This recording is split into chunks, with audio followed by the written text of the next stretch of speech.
What's your name? Solomon Oydenson. Where are you from? I'm from Germany. Came here 3 years ago. Nice. Where in Germany? Just central Germany, countryside. It's like dark fairy tale forest, basically. Beautiful. Bit of mountains, bit of fog. And what brought you here?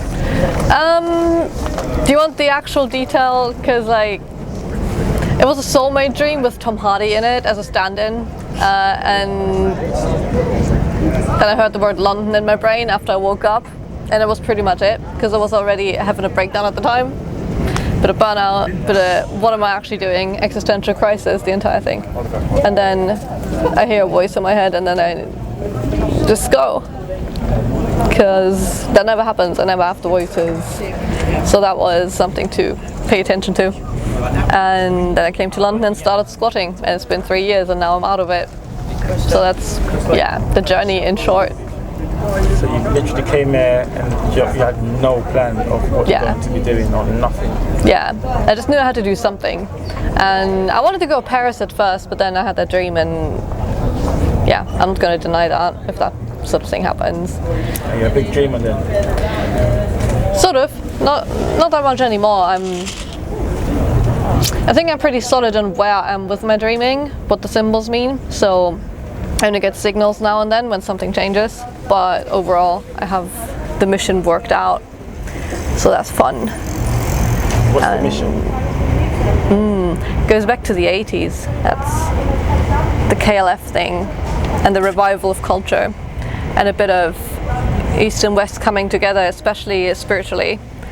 You see, the last maybe 2-3 years or something, there's a couple movies coming out of China which play with these ideas of the multiverse, etc. Also one that came out, Everything Everywhere All at Once or something, that has something to do with it. The general COVID thing has something to do with it. There's a bit of healing potential, I want to say. So about ketamine? Yeah, so I want to hear about ketamine. I mean, you shouldn't do too much of it because it literally fries your brain. I've seen that. I've seen people lose track of reality. But if you know, it's like anything. If you dose it well, it does help you string together a story in your brain. You just got to be a bit careful what sort of story you're telling yourself. But it makes you more aware of what is going on up here. Not as in the objective facts, but more as in the fiction that you tell yourself about, you know, where you are and where you're heading. And it goes into future visions, I feel. She's actually quite rich by that. There's some people who've talked to me about it, but everyone seems to have a different experience, so that also plays into it. But in small doses, I would say it's pretty beneficial, because it is a dissociative, so it dissociates you from your body, and it makes your mind easier to... It helps your mind travel. And if you know where you're going, then it's incredibly beneficial. If you don't know where you're going, you get stuck, you know, but that's with anything. What else is there to say? It definitely, I would say it definitely puts you on the astral plane. I have a friend who told me they did it once across from a meditation center, and it was quite a lot. And then someone from the meditation center knocks at the door and goes, "Hey, I don't know what you guys are doing, but could you please leave the astral plane?" So that was, yeah, it's an anecdote, but I do think it happened. So it does unlock these parts of your brain that help you weave that story that is larger than yourself. It's not just your story, but it's the story that you're telling yourself about the larger astral realm. Because my theory is not tested or anything, but that's what it feels like when I use it. And it does have recurring themes. Like for me, it's the Grand Morrison connection, the game magic thing that comes up every time I do it. So it does, you know, straighten out your thoughts a bit, again, if you know what you're doing. What is chaos magic? So chaos magic comes first from Austin Osman Spare, who already in the 40s or 50s, I think, started doing the automatic drawings for magic to the point of being able to produce thunderstorms with it and that sort of stuff. So he had a ethos of, well, anti-authoritarianism. So he's one foundation, and then in the 70s-ish, people picked up those ideas of highly personalized and customized spirituality to the point where you actually, you know, create your own spirits and your own godheads and your own sigils and symbols. They ran with it and combined it with consciousness studies, and from there chaos magic came out. And there's basically just two things to chaos magic. One of them is you can believe whatever you want, as long as you get results. That's it. You know, it's valid, so it's highly eclectic and customized. And the second thing is it's only valid if it actually yields results. So it's, as a magic form, it's basically highly customized and based on, well, results-based, highly customized magic, something like that. And does it yield results? It does, yeah. It's just, I don't want to go into it yet, because it gets a bit, don't want to jinx myself, basically. I can say in connection with the visions, they get clearer and clearer the more I do this stuff. That's something. But as for the actual real world result, oh man. Yeah, chaos magic. Got the automatic spirit drawings, you got the customization, consciousness studies, and then most important part, which I forgot, chaos theory from physics and mathematics. Brain froze a bit there. Where scientists have studied the structure of chaos, you know, random patterns like cloud shapes or something. That's where it started, simulating cloud shapes, and depending on the starting point, even if you have the exact same algorithm, you always get different results. So that plays into the philosophy of chaos magic. It comes down to the starting circumstances, and then what you do, you have to constantly adjust, because it's always, you know, going to be a different outcome. But there is structure in chaos, and there's chaos in structure. And science realized that in the 60s, 70s, 80s, and that inspired part of consciousness studies, and that's usually how you get it. You know, you look at alchemy, that was when chemistry became big, and pharmaceuticals, and people ran with it and let it inspire their imagination. Definitely shouldn't underestimate imagination and magic together. They basically have two sides of the same coin. But specifically, the scientific imagination is picked up in chaos magic. The thing is, we're currently developing beyond chaos magic in culture in general, in occultist culture. It's going in the direction of game magic, board games like back in ancient Egypt, but also virtual reality games. It's going to be, once people catch on, it's going to be quite big. I'm seeing it here and there, and there's a book released later this month by a person called Grant Morrison, and that's about game magic. It's called Luda. Oh, my guess is it's going to be game magic. So we're definitely heading in that direction. That's where my research is going, and it's still in development, so it's a bit hard to talk about it, because there's other people that have been working on it, the KLF in the 80s, the comic book authors, Alan Moore and Grant Morrison. They, you know, I don't want to say they worked their ass off, because I can't judge that, but yeah, they contribute to it. So if you want to go a timeline, you got you know, Second World War, nothing really happens, then suddenly, you know, you've got Dada, you've got chaos magic, you've got the cut-up technique, and it goes into 90s, the internet. Then we have a phase, especially in the UK, where you have comic books, you know, V for Vendetta, etc. Those pick up some spiritual, not spiritual, but chaos magic themes, and now it's developing into game magic. So that's sort of the timeline we're looking at right now. There's a lot that goes into it. I can talk for a while on this, you know, it's just not going to be very coherent right now. Is it positive or is it negative? Positive. It's beyond that, it's chaos. It's chaos, it's beyond positive and negative. Someone dared me to do a tarot deck. It's not going anywhere, it's not the time yet. I don't have the life experience. But yeah, this one is probably doable.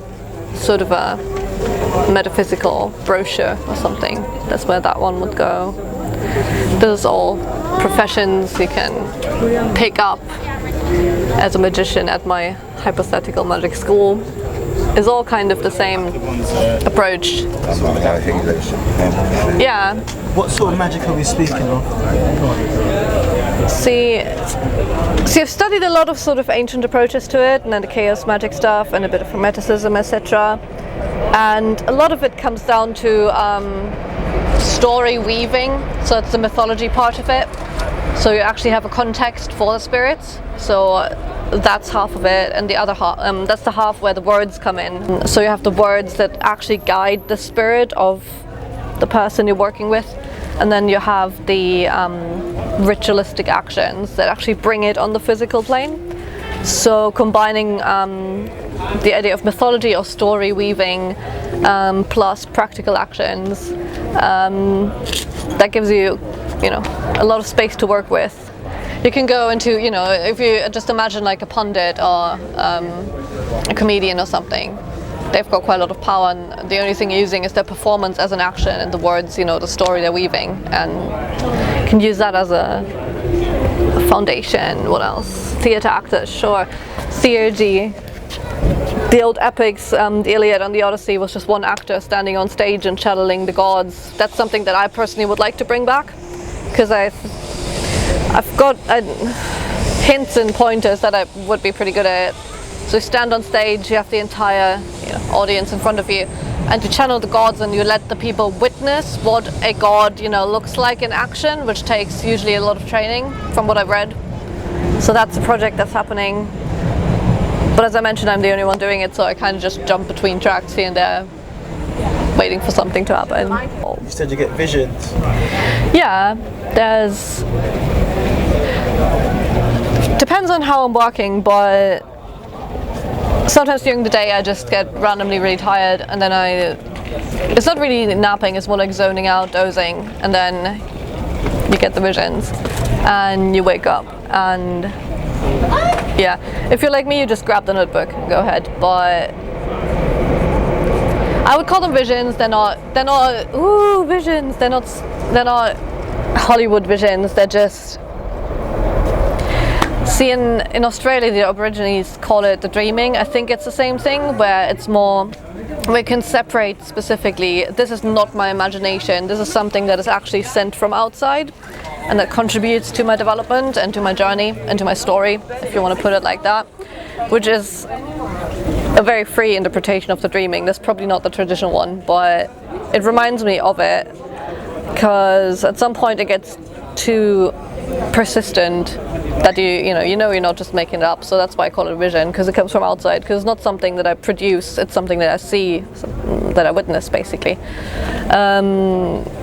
I gotta learn how to interpret the symbols. That's the only hurdle, I guess. But yeah, that's where a lot of these drawings come from. Some of them are kind of visions in and of themselves. Some of them actually come true. Some of them are just practice. There's this one I'm proud of. Yeah, this is really probably the best one. So when you get visions, you just start drawing stuff then? I've only been doing the drawings for maybe a month. There's a new skill that just happened. And usually I write, which is not the most efficient way of recording symbols, because you get lost in details a bit. Okay. But this is useful. I've got a dictaphone, which is also useful. What's like a voice recorder, the dictaphone. Okay. So that's where that is going. Sometimes it feels a bit like just reporting on the weather, like, oh, this is the vibe check in London today, which would probably work as a podcast. Sometimes it's a bit like sports commentary, and the culture is developing in this way, and then this one is taken over, and it's like different sort of vibes, different sort of, not voices, but like approaches, like moods, kind of. So the visions also have different attitudes, I almost want to call it. And sometimes the attitude is so specific that I can pinpoint which spirit is talking to me. Or like which god, because spirits aren't usually that powerful, but with the gods, if something happens, you definitely know who it is, because that's their deal. But all depends on how well you work on it. I don't know. The website I have right now is called The Invisible University, which is what the project is still called, I guess, but I want to move away from it, because it started out as just, last year someone indirectly like challenging me to do a magic school, like a throwaway comment, but it really stuck in my head, and then I went crazy a bit trying to figure out how to actually teach what I'm doing, which is insane enough as it is, and I've still not figured out a way to teach it, but the project has definitely developed beyond that and includes a bit of politics at this point, so that's going to be interesting. But that's probably for next year. I don't know where to go with this because you're one of the first people who asked me about this. There's a bit of Chinese spirit money, if you want to, as an alternative to sort of like a token talisman. Could be used for alternative trade. This is what I'm doing right now, ink and invisibility. I'm on day 4. It's sort of an experiment. These are templates for this one here. So this is what it looks like filled out, and then these other ones are for sale. There's all sorts of little bits and pieces. This is about 5 or 6 notebooks cut up and then sorted roughly. This one goes into the politics a bit. We started out as magic school, and then it went into druid school, and then it went into, oh yeah, druids could actually go into climate change politics and offer an alternative to combine spiritual and mundane living and make a case for that. But we'll see how well that one's gonna go. I'm so far the only person working on it, so we'll see where it goes. Feels like more of a teaser than anything actual. This is why I don't have an actual magic school yet, you know. It's just rambles. It's just rambles.